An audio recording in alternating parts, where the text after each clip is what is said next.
Hi everyone, we're going to continue along with our stories, Sideways Stories from Wayside School. And as we go, we've been keeping track of all the things that we're listening to that we think are very unexpected about this school. And we're also writing down what we think would have been expected instead. So we're keeping track on a piece of paper or a piece of cardboard, and you can take a picture of it and send it to me through email. So we're on chapter 6, and chapter 6 is called Bebe. And there's the picture for chapter 6. This book is a little bit dirty. I've taken it to camp every summer for a long time and read it there.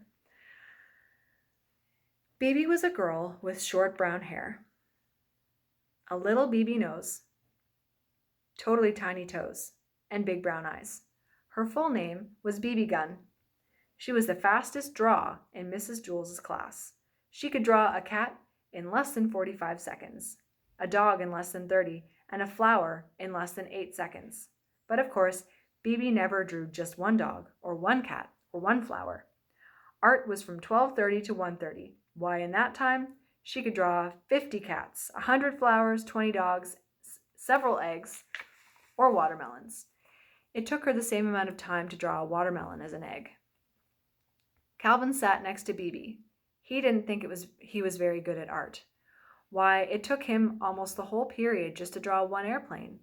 So instead, he just helped Bebe. He was Bebe's assistant. As soon as Bebe would finish one masterpiece, Calvin would take it from her and set down a clean sheet of paper.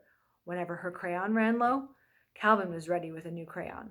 That way, Bebe didn't have to waste any time, and in return, Bebe would draw 5 or 6 airplanes for Calvin. It was already 12:30, time for art. Bebe was ready. On her desk was a sheet of yellow construction paper. In her hand was a green crayon. Calvin was ready. He held a stack of paper and a box of crayons. "Ready, Bebe?" said Calvin. "Ready," said Bebe. "Okay," said Mrs. Jules. "Time for art." She had hardly finished her sentence when Bebe had already drawn a picture of a leaf. Calvin took it from her and put another piece of paper down. "Red," called Bebe. Calvin handed Bebe a red crayon. "Blue," called Bebe. He gave her a blue crayon. They were quite a pair. Their teamwork was remarkable. Bebe drew pictures as fast as Calvin could pick up the old paper and set down a new. A fish, an apple, 3 cherries, bing, bing, bing. At 1:30, Mrs. Jules announced, "Okay, class, art is over." Bebe dropped her crayon and fell over on her desk. Calvin sighed and leaned back in his chair. He could hardly move. They had broken their old record. Bebe had drawn 378 pictures. They lay in a pile on Calvin's desk. Mrs. Jules walked by. "Calvin, did you draw all these pictures?" Calvin laughed. "No, I can't draw. Bebe drew them all." "Well, then what did you draw?" asked Mrs. Jules. "I didn't draw anything," said Calvin. "Why not? Don't you like art?" asked Mrs. Jules. "I love art," said Calvin. "That's why I didn't draw anything." Mrs. Jules did not understand. "It would have taken me the whole period just to draw one picture," said Calvin. "And Bebe would only have been able to draw 100 pictures, but with the two of us working together, she was able to draw 378 pictures. That's a lot more art." Bebe and Calvin shook hands. "No," said Miss Jules. "That isn't how you measure art. It isn't how many pictures you have, but how good the pictures are. Why, a person could spend their whole life just drawing one picture of a cat. In that time, I'm sure Bebe could draw 1,000,000 cats." 2,000,000, said Bebe.